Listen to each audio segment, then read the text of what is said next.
Estamos de regreso, amigos, con más de este Balance Legislativo 2014, un programa especial donde mantenemos un diálogo directo con la presidenta de la Asamblea Nacional, Gabriela Rivadeneira. Recuerden que ustedes nos sintonizan a través de la señal de la televisión legislativa del Ecuador en los canales 42 en Quito, 22 en Guayaquil, 27 en la ciudad de Cuenca. También por la señal de la radio de la Asamblea Nacional con sus frecuencias en todo el territorio ecuatoriano. Pueden también interactuar con nosotros a través de las cuentas de Twitter, @Asamblea Nacional, @la Radio Asamblea y @TVL Ecuador.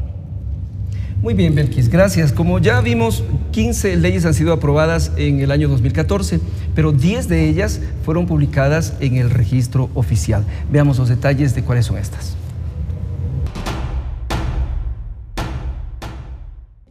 El pasado 17 de diciembre, el Pleno del Parlamento aprobó el informe para segundo debate del proyecto de ley orgánica de telecomunicaciones enviado desde el Ejecutivo. La iniciativa crea la Agencia de Regulación de Telecomunicaciones.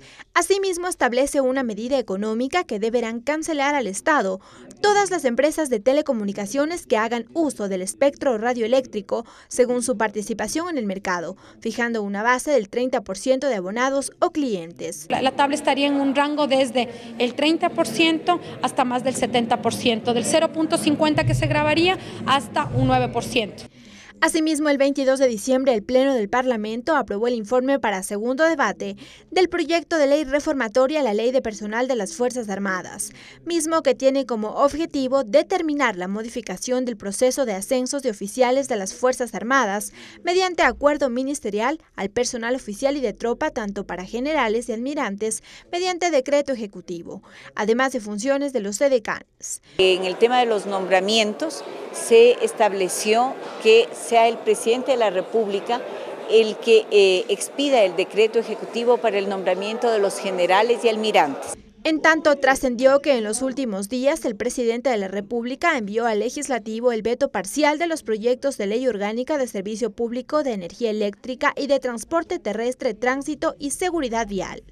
La primera propuesta determina los principales derechos de los usuarios de este servicio básico y reconoce la existencia de normas complementarias que tienen relación con el uso y aprovechamiento de los recursos naturales. Para la prestación de un servicio eficiente y que no sea por parcelas, sino que sea como debe darse una política pública. Mientras que el proyecto de reforma a la Ley Orgánica de Transporte Terrestre, Tránsito y Seguridad Vial incluye, entre otras cosas, un mecanismo para la recuperación de puntos en la licencia, nuevos requisitos para la obtención de la licencia no profesional y la implementación de una empresa pública que asuma la administración del seguro obligatorio de accidentes de tránsito SOAT. Será a través de la matrícula en un pago que lo hacemos anualmente. Hay una transitoria de 180 días para justamente ir ajustando aquellas pólizas que todavía están vigentes hasta su vigencia y la terminación de estas pólizas. La Comisión de Desarrollo Económico, mesa legislativa encargada del tratamiento de ambos proyectos,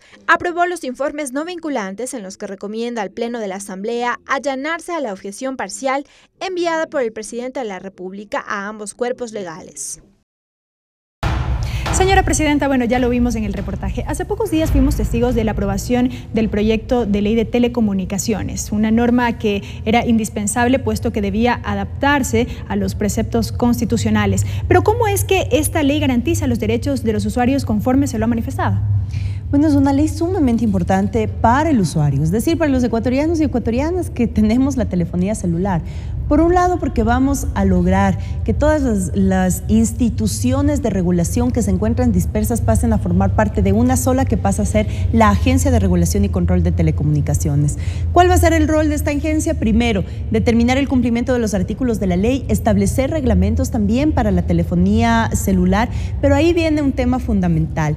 Por ejemplo, beneficios que trae la ley, no más redondeos a los montos que tienen que pagar los clientes, que es lo que muchas de las operadoras hacen y por lo que muchos de los ciudadanos tenemos que pagar, que 1 centavo más, 2 centavos que no reciben, pues no más redondeos. En segunda instancia, el pago obligatorio al cliente por servicios que no hayan sido recibidos y hayan sido cobrados. Una devolución que puede ser sancionada por la Agencia de Regulación si es que no se ejecuta. De tal manera que podemos ver cómo el cliente también se beneficia con esta ley a través de los servicios. Pero además es una ley que marca reglas claras para el mercado de las telecomunicaciones. No somos un Estado y un proyecto, el proyecto de la revolución, que no puede legitimar monopolios en el país, y el monopolio de la telecomunicación en nuestro país no puede darse. Por lo tanto, es una ley que regula y más bien facilita para diversificar el mercado, y de eso, cada vez que hablamos de diversificar el mercado, el beneficiario o beneficiaria sin duda alguna es el cliente, que asume justamente esos beneficios de la competitividad necesaria para que el cliente pueda ser aventajado. Bien, Presidenta, yo le quiero preguntar sobre la ley que en pocos días ya tendrá que ser aprobada, sin que entre por el Ministerio de la Ley, por supuesto, es esta de incentivos a la producción y prevención del fraude fiscal. ¿Cuáles son esos beneficios? Le digo esto porque también ha circulado y ha sido motivo de preocupación ciudadana que se creen impuestos. No, por favor, refiérase a los beneficios que se refiere esta ley. Es la ley de incentivos que entró como económico urgente, es justamente una ley que va hacia el fomento de la inversión privada en nuestro país. Inversión no solamente nacional, sino extranjera, y marca algunos incentivos para esa inversión, más allá de lo que la oposición ha mencionado sobre que es un nuevo impuesto, nuevos paquetazos. Ahí estamos demostrando cómo somos absolutamente coherentes con la política de incentivos. Lo que marca es justamente cómo pequeñas y medianas empresas, pequeños y medianos emprendimientos, tanto de inversión nacional como internacional, va a tener 10 años justamente de exoneración del pago de impuesto a la renta, para que puedan optimizar y que esa inversión que van a hacer en el país pueda ser rápidamente recuperable, y ese es uno de los apoyos que estaría dando el Estado para el pago de la exoneración. Pero además está fijando justamente una tabla en la que promueve, por ejemplo, menor pago de impuestos a la salida de exportación del banano, por ejemplo, que ha sido un tema sumamente debatido y defendido por nuestros asambleístas, especialmente de la provincia del Oro, en el sentido de que ahora la exportación de banano frente a la competitividad internacional se ha visto amenazada en cierto momento, y que es responsabilidad del Estado resguardar esa exportación en uno de nuestros productos que todavía sigue siendo un ingreso importantísimo para la economía del país. Esta ley de incentivos promueve además ciertas exoneraciones o rebajas de impuestos cuando las empresas promuevan programas de reforestación, programas de servicio social, es más, que ayude justamente al cumplimiento de las metas y de los objetivos de Estado. Además, el único impuesto que sube con esta aplicación de la ley es el impuesto al cigarrillo. Bueno, quien quiere fumar o ingresar al mundo del cigarrillo, pues tendrá que pagar un poquito más justamente en la compra del cigarrillo. Y una política que ha sido ingresada justamente como una iniciativa para poder promover el uso de la cocina inducción. Nosotros sabemos que es una política base del cambio de la matriz productiva, la utilización de cocinas de inducción. Actualmente hay muchas empresas nacionales que están produciendo ya las cocinas de inducción. Lo que queremos es fomentar que cada vez seamos más ecuatorianos y ecuatorianas que hagamos la adquisición de las cocinas de inducción, que además van a ayudar o van a ser, más bien dicho, recíprocos del Estado. Cuando ya tengamos las hidroeléctricas en funcionamiento, bajen los costos de energía eléctrica y nuestras cocinas funcionen con energía, porque ahora las cocinas de gas, el Estado gasta muchos recursos en temas de subsidio de gas que no siempre van a los sectores más vulnerables de la patria, están siendo utilizados por las grandes piscinas, por los grandes restaurantes. Entonces, ¿qué plantea la ley? Esta ley también de incentivos, aprovechando que la estamos tratando en este momento en la Asamblea, es que pueda justamente cobrarse el 100% del ICE a las cocinas de gas para fomentar la compra y el acceso a las cocinas de inducción. Entonces, vamos a seguir caminando con esta ley. Perdón, Belkis, quería nada más que haga relación el por qué se extendió de los incentivos que usted ha nombrado también a esto de la prevención de la evasión fiscal en una misma ley.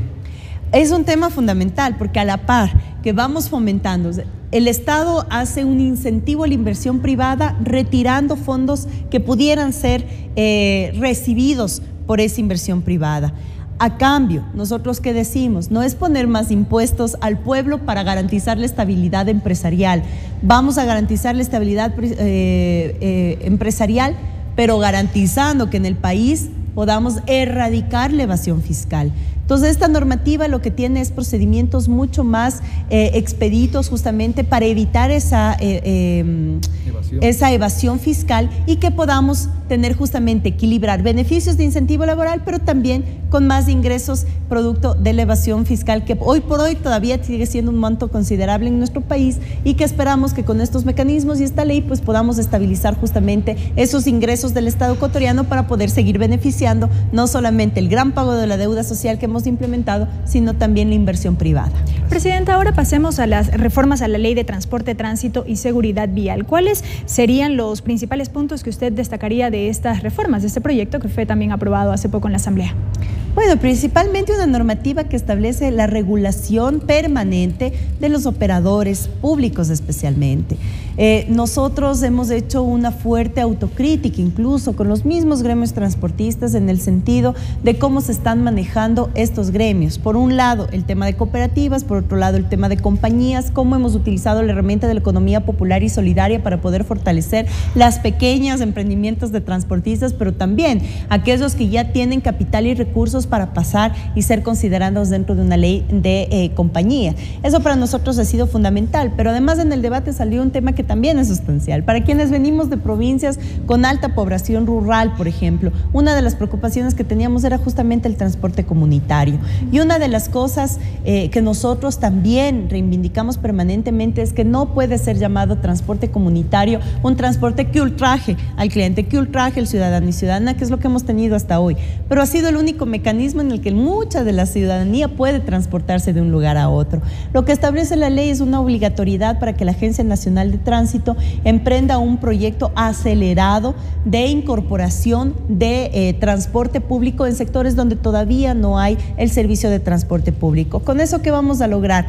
Que aquellas imágenes de las camionetas llenas de gente en el balde, causando incluso hasta problemas de seguridad, poco a poco vayan desapareciendo del panorama o del paisaje de nuestra ruralidad cuando tengamos ya otorgados servicio de primer nivel y de calidad, pero de servicio público. De tal manera que esas son las cosas que se involucran dentro de la ley. Hay un tema justamente que ha sido fundamental, que es el tema del SOAT, cómo el SOAT va a pasar a ser manejado justamente como desde una empresa pública, o sea, el sistema de seguridad va a ser manejado desde una institución pública, que a nosotros nos parece saludable, porque además es la obligatoriedad del ciudadano y ciudadana tener el seguro, pero por esa obligatoriedad no podíamos beneficiar a privados, de tal manera que eso también se regula dentro de esta reforma a la Ley de Tránsito, que por supuesto creemos también es un pasito más hacia la regulación de una de las preocupaciones más grandes de la ciudadanía, que es el transporte público en el país. Si me permites, Ramón, brevemente también, Presidenta, destacar el tema que tiene que ver con la seguridad o con la educación vial, en este caso que también se contempla en el proyecto, toda vez que seguimos viendo accidentes en las vías que dejan saldos trágicos para el país. Y ahí, ¿por qué la importancia? Y gracias, Belkis, ¿por qué la importancia de incorporar el tema de educación en la ley? ¿Por qué es tan culpable el que causa el accidente como el del ciudadano que no controla o no conoce o no se informa sobre los riesgos? Hay nuevas carreteras en el país, nuevas carreteras que han sido elogiadas incluso hasta por nuestros países vecinos, pero ¿qué pasa si en esas grandes carreteras todavía no cumplimos los límites de velocidad, o mientras estamos en una carretera de alto tránsito y hay pasos peatonales, la gente sigue cruzándose por el medio de la carretera? Esos son temas que parten justamente de la educación vial. Esto es corresponsal, es una educación de doble vía que tiene que ser fortalecida desde el sistema educativo, y eso es lo que vamos a incorporar a través de esta ley. Señora Presidenta, sobre este tema de los proyectos aprobados y que, bueno, tienen que seguir todavía el procedimiento final hasta el registro oficial, es esta de la Ley del Servicio Público de Energía Eléctrica. En el debate hubo varias exposiciones sobre otras formas de energía saludable, digamos, limpia, y que no habían sido incorporadas en la legislación ecuatoriana. Hablamos de la biomasa, la energía eólica, los paneles solares. Por favor, ¿qué cosas van a beneficiar a la sociedad ecuatoriana con esta ley? La ley de energía, además, que potencializa una de las grandes transformaciones que estamos haciendo en el país a través de la construcción de 8 hidroeléctricas que van a garantizar sin duda alguna satisfacer las necesidades de electricidad de todo el país, sino además también la posibilidad de exportar. Pero a la par de esto, que es energía que funcionan a través del caudal hídrico, también estamos reconociendo otras formas que ya están siendo aplicadas en el país a través de proyectos. Y que no habían sido legisladas, inclusive. Cuando nosotros vamos, que no tenían una legislación, que eran parte de la aplicación de política pública, pero por voluntad del Ejecutivo. Ahora pasa a formar parte del Legislativo y con eso se da una garantía futuro y una sostenibilidad de los proyectos. Por ejemplo, cuando nosotros vamos a Loja y vemos un impresionante proyecto de energía eólica que está ya en funcionamiento y que está generando electricidad justamente para la provincia de Loja. Villonaco, así se llama. Entonces, es justamente energía limpia que tiene que ser reconocida además como parte de ese saldar la gran deuda ambiental que tiene no solamente a nivel global, sino también a nivel local. Nosotros creemos que aquellos derechos de la naturaleza que se otorgó en Montecristi también tienen que ir acompañados de normativas de segundo grado que permitan justamente ir conectando estas experiencias de energía limpia con la protección ambiental, pero sobre todo con la generación que es la que necesita la patria ecuatoriana, no solamente para generar mayor capacidad eléctrica para los proyectos de producción, para los proyectos de comercio, para los proyectos incluso agropecuarios, sino además y principalmente que podamos pensar en ese país postpetrolero. Y el pensar en el país postpetrolero es generar este tipo de iniciativas en las que va a permitir que a través de la exportación de energía, que esperamos que toda la energía que podamos utilizar, tanto el país como exportar, sea energía limpia. Esos ingresos son los que van a ayudar justamente a sostener una economía en un país que está pensando muchísimo más allá de quedarnos en extracción petrolera para sobrevivir. Esos son proyectos que tienen que ser enlazados y que han sido enlazados justamente en la ley del sector eléctrico. Gracias, Presidenta. Ramón, amigos, nos vamos a una breve pausa. Enseguida continuamos con más. Esto es Balance Legislativo 2014. Regresamos.